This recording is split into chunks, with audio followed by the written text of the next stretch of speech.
Hello everyone, इससे पहले हम लोग वॉइस का टोटल रूल 19 देख चुके थे। अब जानेंगे rule number 20। Rule number 20 voice का लास्ट रूल होता है जिसका नाम है इंटरगेटिव सेंटेंस। सबसे पहले इंटरगेटिव सेंटेंस का इंट्रोडक्शन जानेंगे। इंपरेटिव सेंटेंस किसे कहा जाता है, इंटरगेटिव सेंटेंस का डिफिनेशन क्या होता है, इंग्लिश डिफिनेशन जानेंगे, फिर उसका हिंदी डिफिनेशन जानेंगे। तो यहाँ देखते हैं हम लोग इंटरगेटिव सेंटेंस। इंटरगेटिव सेंटेंस के बारे में छोटा सा एक डिफिनेशन आप लोगों को याद करना है। An interrogative sentence is a sentence. Interrogative sentence एक वाक्य है। इंटरगेटिव सेंटेंस एक सेंटेंस है। दैट मीन्स यहाँ पर होता है जो। दैट मीन्स क्या होता है, जो रिलेटिव प्रोनाउन को दर्शाता है। जो आस्क मतलब पूछता है।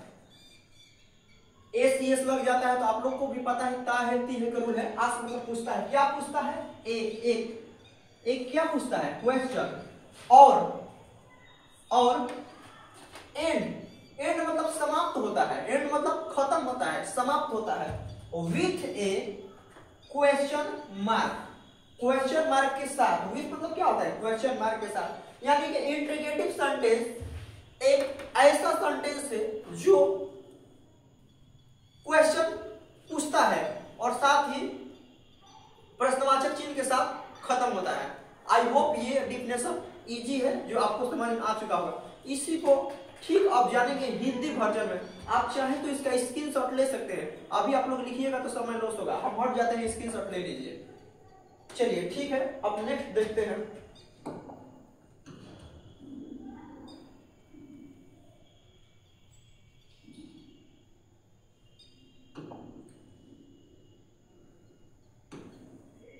नेक्स्ट देखते हैं। इसी को इंटरगेटिव सेंटेंस को हिंदी में क्या कहा जाता है, प्रश्नवाचक चिन्ह, सॉरी प्रश्नवाचक वाक्य। प्रश्नवाचक वाक्य कहा जाता है। इंटरगेटिव सेंटेंस वह वाक्य होता है।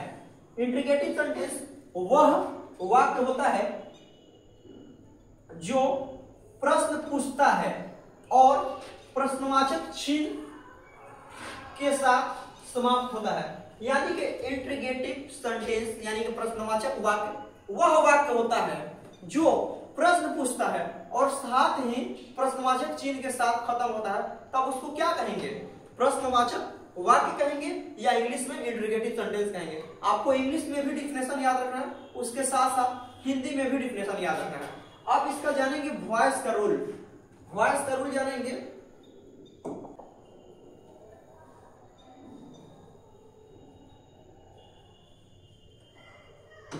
अब देखते हैं इसके आगे।